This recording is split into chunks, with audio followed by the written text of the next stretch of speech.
I built a multi-million company in secret, until my family suddenly needed my signature. Welcome back with a new real shock story. Before we start, comment and tell me which city you're watching from. At the end, don't forget to subscribe and rate it from 0 to 10. Let's enjoy the story, everyone. I never thought I'd tell anyone this story. Not because I'm ashamed, but because it feels unreal even to me. Sometimes I still wake up wondering if it was all a dream. But it wasn't. It happened. And it changed everything. It started quietly, almost invisibly. I was 24, living in a tiny apartment with faded walls, working long hours at a cafe downtown. My life wasn't dramatic. Nothing like you see in movies. I had a steady rhythm. Work, go home, sleep, repeat. Friends would laugh and tell me I was too safe, too careful. I didn't mind. I liked stability. Until the day my world split in two without warning. I was walking home late one night. The streets were quiet, almost too quiet. The kind of silence that makes your skin feel like it's being watched. I'd just closed the cafe after a double shift, carrying my bag and a plastic cup of coffee I'd been meaning to finish. The night air was crisp, and I hugged my jacket tighter. Across the street, neon signs flickered weakly, casting shadows I couldn't quite name. I didn't notice the car that slowed beside me at first. Then, I saw it. A figure inside, watching, not with curiosity, but with intent. My heart skipped. I tried to brush it off, telling myself it was probably nothing, just a driver stopping for a light. But there was something in the way the headlights glinted off the glass, something that felt wrong. My pace quickened. My mind spun with questions I didn't want to answer. That night was supposed to be normal, but by the time I reached my apartment, nothing was the same. A letter slipped under my door waited for me. It wasn't handwritten. There was no signature, just typed words. We know what you've built, and we need you to act. That line was all it took to freeze me where I stood. I didn't understand. What did they mean? Who were they? And how could they possibly know? It was impossible, or so I thought. Because the truth was, I had built something huge, something I had sworn never to tell anyone. I started my project quietly, late at night, using every spare moment I had. What began as a small idea, a way to help friends with a simple online tool, had grown into something massive. Without my family, without investors, without anyone noticing, I had built a multi-million-dollar company, and it was hidden, locked away from everyone's eyes. Even my closest friends didn't know, but I never imagined it would matter. Until that night. That letter was a threat wrapped in mystery, and with it came an avalanche of fear. Over the next few days, strange things started happening. My phone would ring with no caller ID. Emails arrived with nothing but single lines of warning. My apartment door, once always quiet, now creaked open in the middle of the night. At first, I told myself I was imagining it, stress, exhaustion. But deep down, I knew someone was watching me. Someone who knew everything. Then came the call that changed everything. It was my brother. He didn't sound himself. His voice was strained, desperate. Alec, I need you. It's important. Can you come now? I asked why. He wouldn't answer.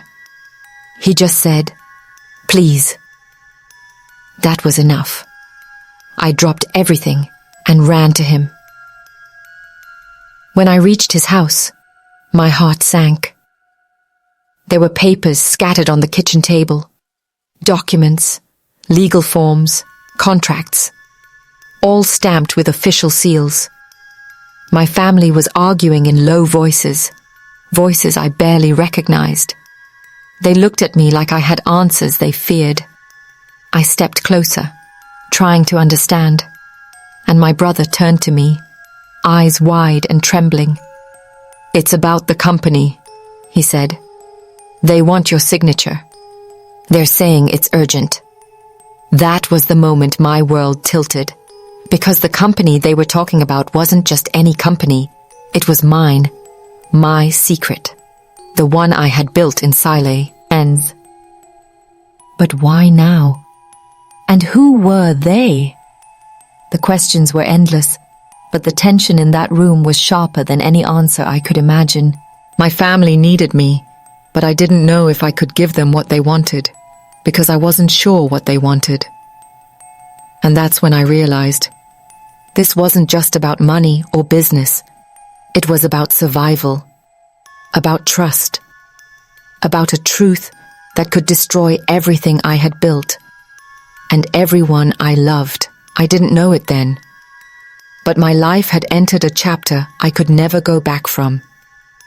The kind of chapter where every decision is a risk, every move a possible end. And I had no idea who was pulling the strings. The night I signed that letter, if I ever did, would decide everything. But before I could answer, before I could even think of the next step, something happened that no one saw coming, something that would change everything forever. And it all began with that quiet night, with a letter under my door. The letter stayed in my pocket the whole night. I couldn't bring myself to open it again. My mind was a storm of confusion, fear, and something heavier, an unshakable feeling that my life was no longer my own. Morning came, and with it, the sound of my phone buzzing relentlessly. Caller ID blocked. Messages without words. Just one repeated phrase. "We're watching." I tried to shake it off. I told myself it was paranoia, but the truth was, I couldn't stop feeling eyes on me, even when I was alone. I spent that morning pacing my apartment, staring at my laptop screen as if it could give me answers. The company's accounts flashed on my mind, the months of hidden work, the late nights, the relentless grind. I had built something I wasn't supposed to talk about, not even to myself. And somehow, it was out. Someone knew.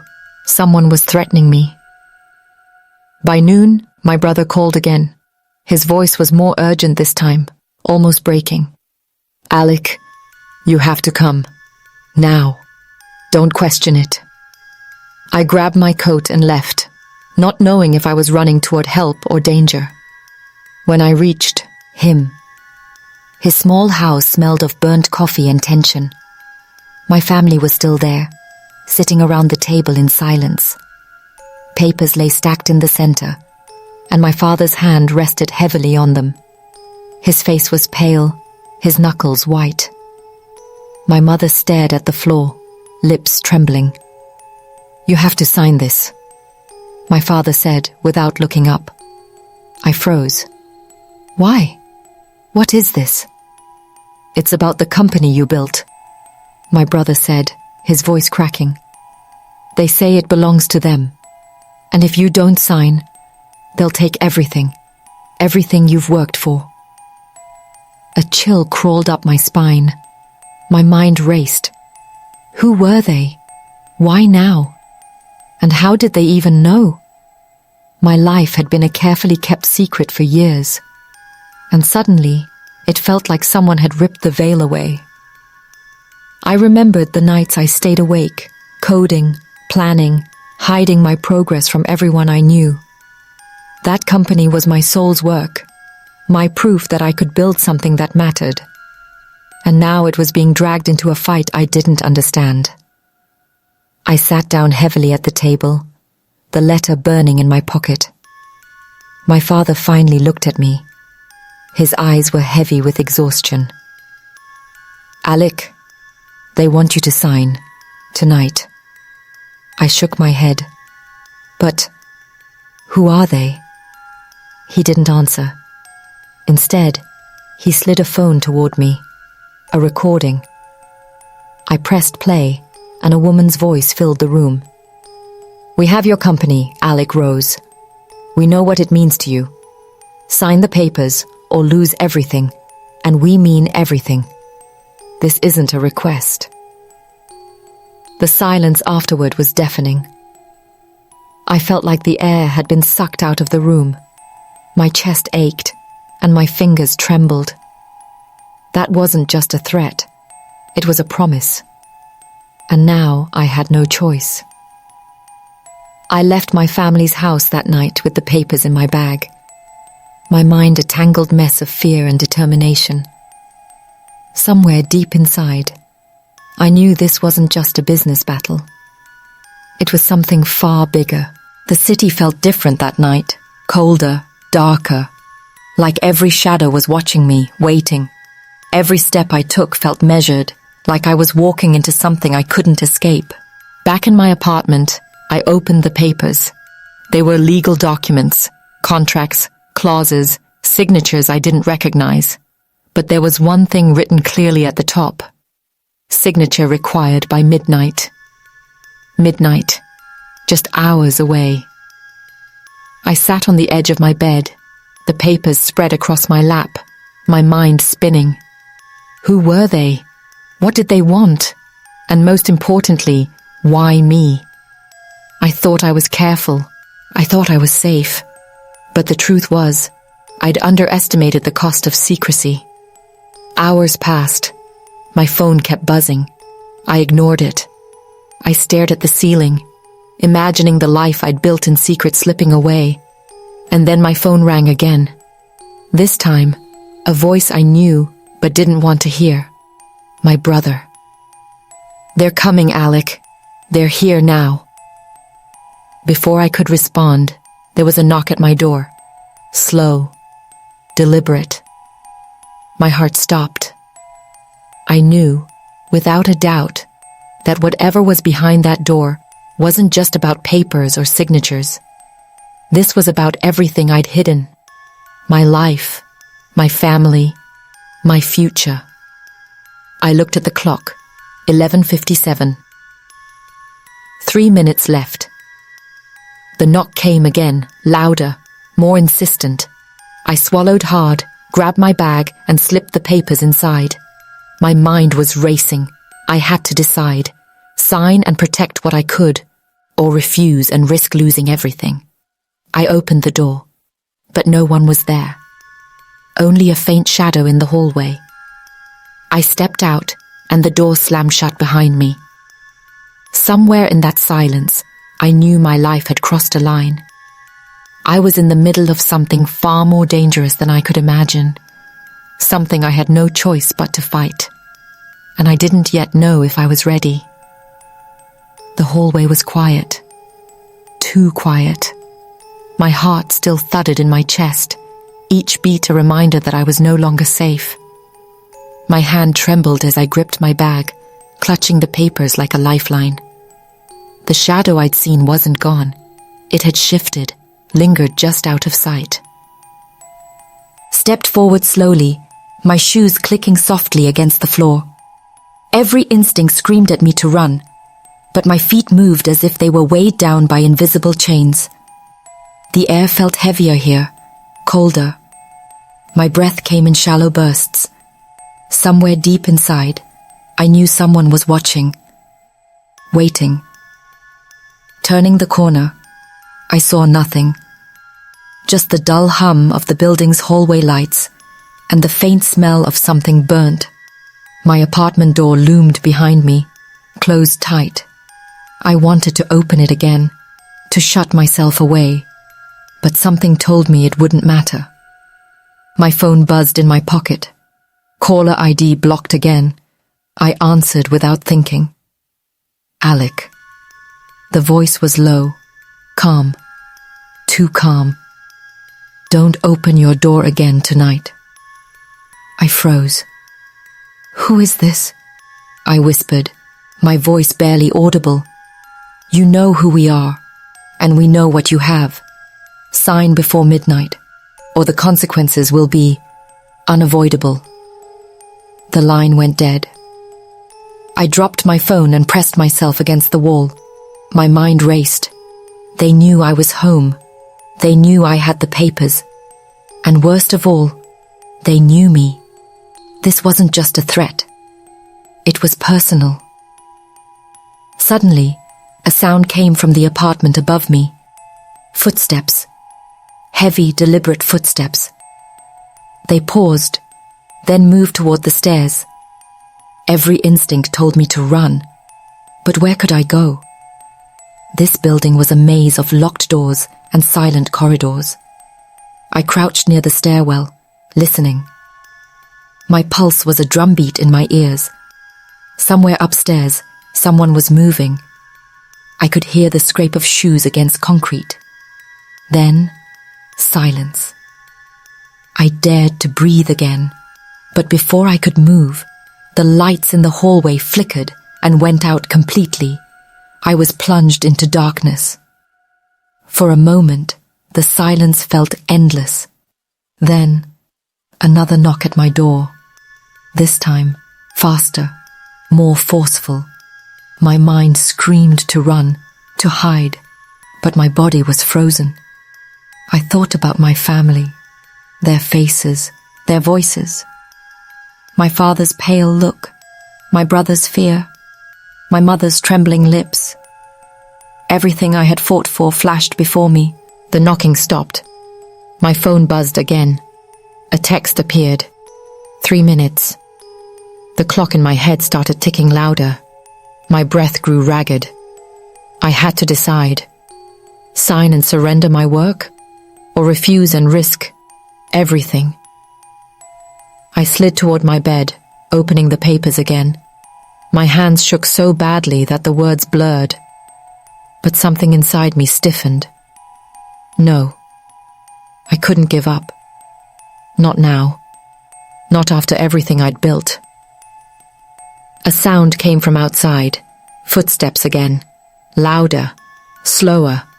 They were coming toward my door.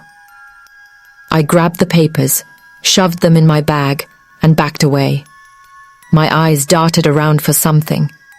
Anything to defend myself. My phone lit up again with another text. It's time.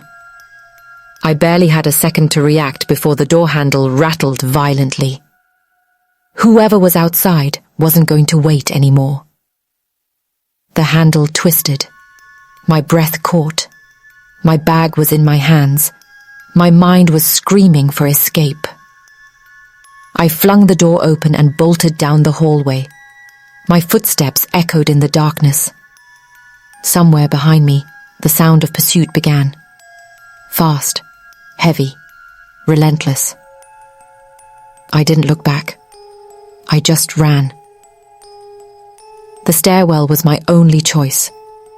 I stumbled down 3 flights, the air growing colder with each step. My lungs burned. My heart was pounding so hard, it felt like it would break my ribs. At the bottom, I burst into the street. The night air hit me like a shock. Somewhere nearby, a car engine roared to life. I didn't stop to see who it was. I just ran. I didn't know where I was going. All I knew was I had to keep moving. Keep the papers safe. Keep myself alive. Somewhere in the darkness, I felt the weight of what was happening. This wasn't just about a company. It wasn't just about me. It was something bigger. Something I was only beginning to understand. I ran until my legs gave out. My chest heaved. My hands were bleeding from gripping the papers so tight. My phone buzzed again. Another message. You can't run forever, Alec Rose. The words burned into me, and I knew in that moment that I wasn't just running for my company. I was running for my life. But I still didn't know who was chasing me, or why. And somewhere deep in my heart, I knew this was only the beginning. The street was empty, or at least It felt that way. My breath came in ragged gasps, every step echoing like a drumbeat of panic. My bag felt heavier with each stride, the papers inside pressing against my ribs. I couldn't stop now, not when I could hear them behind me. Somewhere, in the dark, footsteps were following, slow, steady, unyielding. I ducked into an alley, my shoes scraping against wet pavement. The scent of rain mixed with exhaust filled my lungs. Somewhere ahead, a faint light glimmered. An opening. I ran toward it, barely noticing my own trembling. My mind was a storm of thoughts. Why me? Why now? What was in those papers that made them want me silenced so badly? The city around me felt unfamiliar, hostile. Shadows stretched across walls like claws, and every sound seemed amplified. The drip of water from a gutter, a distant car horn, the slow beat of my own heart. I pressed myself against a brick wall, gasping, trying to listen. My phone lay forgotten in my bag, but I knew it would light up again soon. It did. A message. Stop running. Face what's coming. My hands shook as I read it. The voice in my head screamed to ignore it. But another part of me, the part that had built everything I owned from nothing, knew I couldn't hide forever. Somewhere nearby, metal clanged. My stomach turned. I turned a corner into a narrow path between buildings and froze. There they were. 3 figures, silhouettes against dim light, blocking the only exit. I couldn't run around them. There was nowhere left to go. One stepped forward. His face was hidden, but his voice cut through the night, air like a blade. Alec Rose, you know why we're here. My voice faltered. I don't know what you mean. The man chuckled low. You do. That folder you've been carrying, it isn't just a company's future. It's proof. Proof we can't let you take with you. Sign before midnight, or it all ends for you. A shiver ran through me. Proof of what? My mind flashed to everything I'd worked for. The nights I'd sacrificed sleep, the deals I'd risked my safety to make, the people who trusted me. None of it mattered now if they were ready to take it all away. My bag felt heavier than ever. I took a step back, but they moved forward, fast. The alley felt smaller, tighter. My options shrank with every heartbeat. I remembered something my father once told me. Courage isn't the absence of fear, it's acting despite it. I took a deep breath. I won't sign. The words barely left my lips before one of them lunged. My bag was ripped from my shoulder, papers spilling like frightened birds across the wet ground. I grabbed what I could, clutching them to my chest. Pain shot through my shoulder as another blow landed, and I stumbled back. They circled me now. I could feel their eyes under the hood of my fear. My knees buckled. The papers slipped again, fluttering to the ground in a wet mess. I tried to stand, but a boot slammed into my side, knocking the air from my lungs. My vision blurred. I heard laughter, cold, mocking. And then, a voice, calm, familiar. Alec, you don't have to do this alone. Somewhere behind me, a sound I never expected. Running footsteps. Another figure appeared, charging through the darkness. My attackers paused, uncertain. It was him, my brother. My breath caught in shock. He grabbed my arm, pulling me up. We're getting out of here, he said, his voice fierce. Now. We ran. The pounding of footsteps followed us through the maze of alleys. My heart was in my throat. My shoulder screamed in pain, but I ignored it. We had to move. Every turn felt like a gamble, another trap waiting to close. Finally, we burst out into the street, the night. The air hit me like ice. My brother didn't stop. He dragged me toward a car parked just ahead, its engine running. I collapsed into the seat. He slammed the door and we sped away. My head rested against the glass, watching the city blur past. My mind reeled, the papers, the threats, the man's words. Proof we can't let you take with you. My breath hitched. What did they know? And why was my family suddenly dragged into this nightmare with me? As we disappeared into the night, my phone buzzed again. Another message. The clock is ticking. Midnight is closer than you think. I clutched the papers tighter. My mind was set. This wasn't over. Not for me. Not for my family. This was just the storm before the storm. The car's tires hissed against wet asphalt, the engine's roar fading under the pounding of my own heartbeat. My shoulder throbbed with every bump, each jolt a sharp reminder of what we'd just escaped. My brother didn't speak. He kept his eyes fixed on the road, hands tight on the wheel, breathing heavy but controlled. I stared out the window, watching the city lights blur into streaks of white and gold, my mind spinning with fragments of what had just happened. They had tried to stop me, tried to make me sign, tried to take what I had built. But more than that, it wasn't just my business. It was the truth.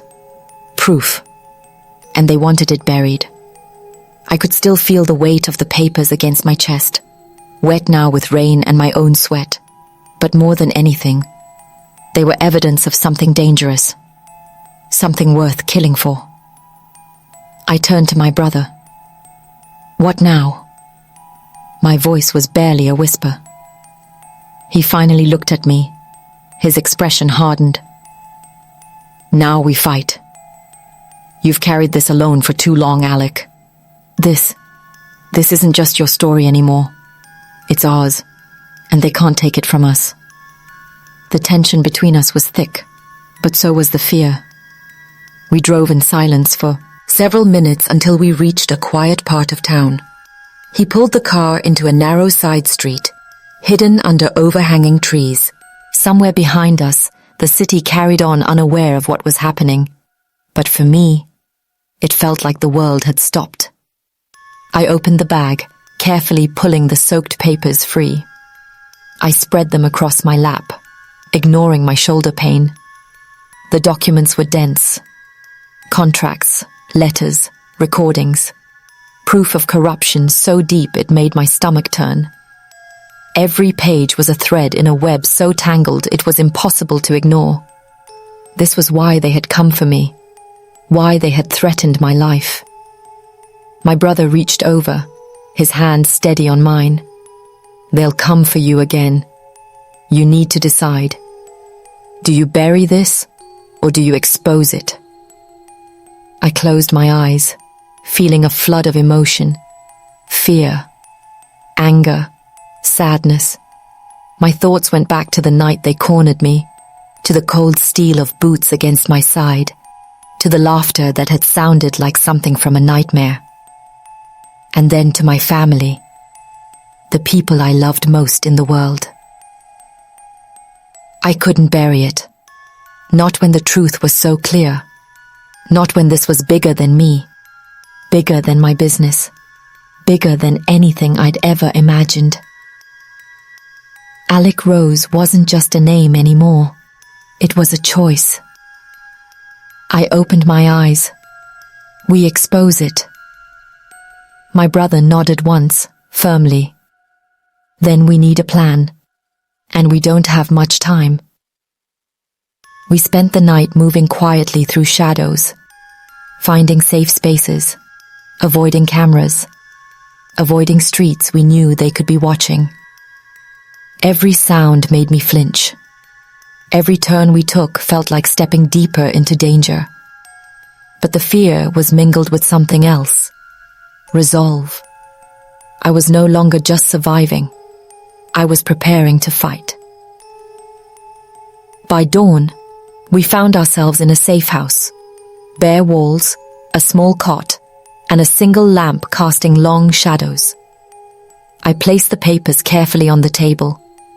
They looked like nothing more than wet, crumpled paper in the dim light. But to me, they were the most dangerous thing in the world.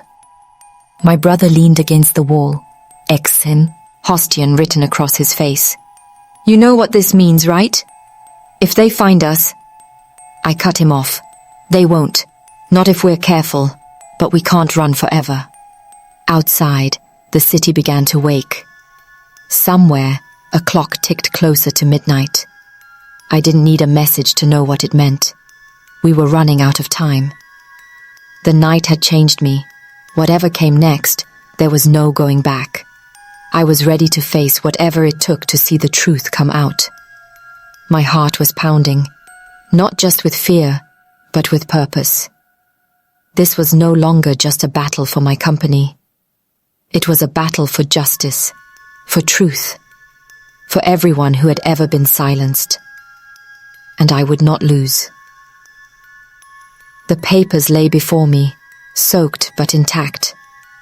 I touched them lightly. This was my decision, my choice, my fight. And the world would hear my story.